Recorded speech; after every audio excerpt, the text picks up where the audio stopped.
Welcome to Eklavya Snatak and I am Sachin, and in today's video we are going to discuss the decline of the Mauryan Empire। और ये इस पूरे topic की last video है। इसके बाद हम अपना नेक्स्ट टॉपिक स्टार्ट करेंगे। So let's get started.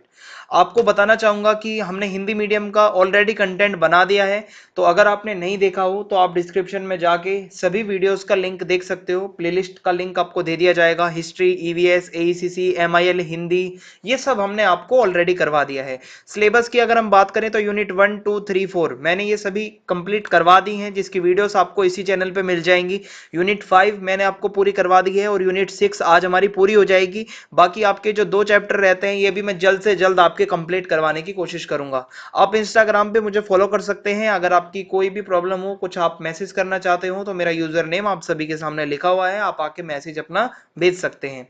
तो सबसे पहले अगर हम डिक्लाइन की बात करें तो कुछ कॉजेस हैं इसके डिक्लाइन के। देखो, Ashoka ruled for over 40 years as we all know that and met with his death in 232 BC। Okay, यहाँ पे कम से कम 40 साल तक जो है वो अपना रूल करते हैं। And the decline set in and soon after the empire broke up. और धीरे धीरे उनके जैसे ही वो उनका टाइम पूरा होता है और जिस तरीके से उनकी डेथ होती है, तो उसके बाद धीरे धीरे जो एम्पायर है वो डिक्लाइन की तरफ बढ़ने लगता है। 7 Kings followed Ashoka in succession in a period of about 50 years। 50 साल में लगभग 7 किंग बदल गए। तो ये भी एक अपने आप में दिखाता है कि कहाँ अकेले अशोक ने 14 ईयर रूल करा और यहाँ कहाँ 50 ईयर्स में जो है 7 किंग्स बदल गए। तो ये अपने आप में दिखाता है कि एम्पायर वीक हो रहा था। Perhaps after the death of the Ashoka, the empire was divided into an eastern and western part। जब अशोका की डेथ होती है, सम्राट अशोक की डेथ होती है, तो उसके बाद जो एम्पायर था वो 2 पार्ट्स में डिवाइड हो गया, eastern and western. Western part जो है वॉज गवर्न बाय कुणाल, ठीक है, Samprati and others, and the eastern part with southern India with its capital at Pataliputra. ठीक है, पाटलिपुत्र कैपिटल थी। By 6 later Mauryan kings from Dasharatha to Brihadratha. Okay, तो इस तरीके से ये पूरा अभी तक डिक्लाइन की तरफ जा रहा था मौर्यन एम्पायर। अब मैं आपको कुछ रीजंस बताता हूं। कुछ रिवोल्ट होने लगे थे। आंध्राज साउथ का जो एरिया था वो रिवोल्ट लगातार हो रहे थे, जिसकी वजह से मौर्यन एम्पायर वीक होता जा रहा था। कोई सक्सेसर इतना अच्छा था नहीं अशोक का। और उसके बाद साउथ के बाद जो विक्टोरियस रेड्स हो रही थी ग्रीक किंग्स की, ओके, वेस्ट के अंदर, नॉर्थ वेस्ट के अंदर, ये भी एक बहुत बड़ा झटका था मौर्यंस के लिए। ओके, सो उनकी जो पावर, जो उनकी प्रेस्टीज थी मौर्यन एम्पायर की, वो धीरे धीरे धीरे धीरे अब डिक्लाइन की तरफ जा रही थी। apparently due to concern for the empire and the total disillusionment on king's unworthiness, Pushyamitra, ठीक है, जो कि कमांडर इन चीफ था। तो यहाँ पे क्या होता है, तो भाई ये जो डिसइल्यूजनमेंट थी इसकी वजह से, ओके, और ये किसी काम के नहीं रह गए थे जो किंग्स थे, तो जो पुष्यमित्रा ने एकदम मौके का फायदा उठा के, जो कि कमांडर इन चीफ था, मर्डर कर दिया उसने किंग बृहद्रथ का। ओके, मर्डर करने के बाद, और उसके बाद क्या होता है कि जो वो किंग बृहद्रथ थे वो अपनी आर्मी का रिव्यू कर रहे थे और उसी टाइम उनकी जो है हत्या कर दी जाती है। दो Pushyamitra ascended the throne, curiously enough he retained the title of the senapati. उसने अपने आप को कभी कोई ऐसा डिक्लेयर नहीं करवाया कि वो किंग है या कुछ ऐसा है, वो अपने सेनापति के टाइटल को ही आगे रिटेन कर रहा था, जो पुष्यमित्र था। अब और क्या रीजंस हो सकते हैं वीक सक्सेसर्स। ओके, जो आगे आने वाले जितने भी सक्सेसर्स थे वो इतने ज्यादा स्ट्रांग नहीं थे जितने ज्यादा इससे पहले जो हो चुके थे किंग्स।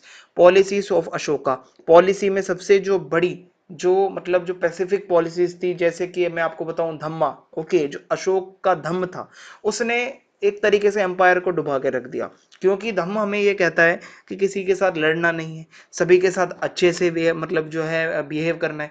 अगर ऐसा चलेगा तो कोई एम्पायर कैसे टिक सकता है। आप डिफेंड भी नहीं कर रहे मतलब अपने आप को, ना आप किसी के ऊपर कोई हमला करोगे, ना आप वॉर में जा रहे हो, ठीक है, आपने लड़ाई छोड़ दी, तो ऐसे तो भाई एम्पायर डिक्लाइन की तरफ ही जाएगा। तो ये जो पॉलिसीज थी ये कहीं ना कहीं एम्पायर को डिक्लाइन की तरफ ले गई। And Ashoka's welfare measures must have eaten away a large chunk of income. Tax जो था उसकी जो रेट थी बहुत ज्यादा बढ़ गई थी, टैक्स बहुत ज्यादा लिया जाने लगा था। ओवरऑल इनकम जो है मतलब उतनी ज्यादा एडिकेट नहीं थी कि आप इतना अपना मेंटेन कर पाओ। आर्मी का जो पैसा है या जो एडमिनिस्ट्रेटिव जो मशीनरी है उसमें भी पैसा लगता है भाई। ओके, सो यहाँ पे कुछ ये सब रीजंस थे। ओके, जो टैक्स अगर ज्यादा लगेगा तो इसकी वजह से भी क्या है कि भाई पूरा जो है ढांचा चरमरा जाएगा, भाई दिक्कत आ ही जाएगी एम्पायर के अंदर। तो ये सब माना जाता है। वीक सक्सेसर्स वाला पॉइंट बहुत अच्छा है भाई इसमें, ठीक है। और मैं आपको अगर बताऊं तो जो एक यूनिटी होती है, यूनिटी नहीं थी। लोगों को पता था कि उनका किंग मारा जा रहा है, उनके किंग का मर्डर हो रहा है, लोगों में फिर भी कोई वो नहीं था भाई इंटरेस्ट सुनने में। तो एक तरीके से जो एक नेशनल यूनिटी होती है वो नहीं थी।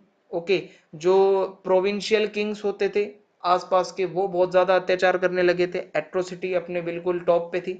तो ये सब चल रहा था मौर्यन एम्पायर में। जब अशोक की डेथ हो जाती है उसके बाद सब कुछ बिगड़ता चला गया। ओके, तो इस तरीके से ये था। अब मैं आपको आर्ट एंड आर्किटेक्चर के कुछ पॉइंट्स बता देता हूँ।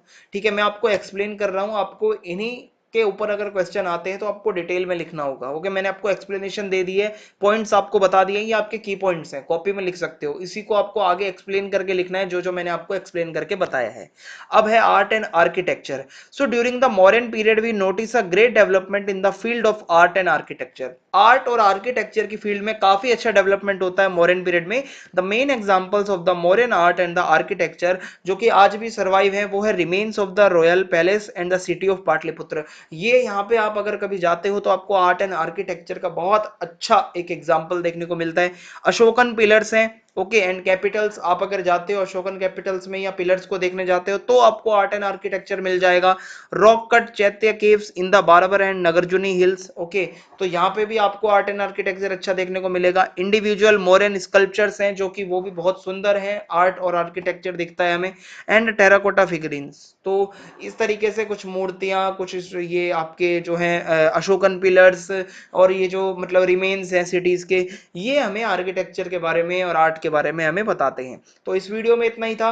आई होप आपको ये पूरा जो डिक्लाइन का टॉपिक है समझ में आ गया होगा। ज्यादा कुछ इसमें मुश्किल था नहीं, बहुत ही आसान आसान से पॉइंट्स थे जो कि मैंने आपको बता दिए हैं। ठीक है, आप याद रखना जो 50 साल जो था आगे का पीरियड, जब अशोक मर जाते हैं उसके बाद के जो आगे के 50 साल थे वो बहुत ही ज्यादा मुश्किल और बहुत ही ज्यादा टफ ईयर्स थे आप कह सकते हो मौर्यन एम्पायर के लिए, कि भाई 7 किंग्स बदल गए। ओके, 50 साल के अंदर। तो ये सारी चीजें थी। आज की इस वीडियो में इतना ही था। चैनल को सब्सक्राइब करना ना भूले, ज्यादा से ज्यादा वीडियो को शेयर कर दें और कमेंट करके जरूर बताएं वीडियो आपको कैसी लगी। जय हिंद, जय भारत, बहुत बहुत धन्यवाद आप सभी।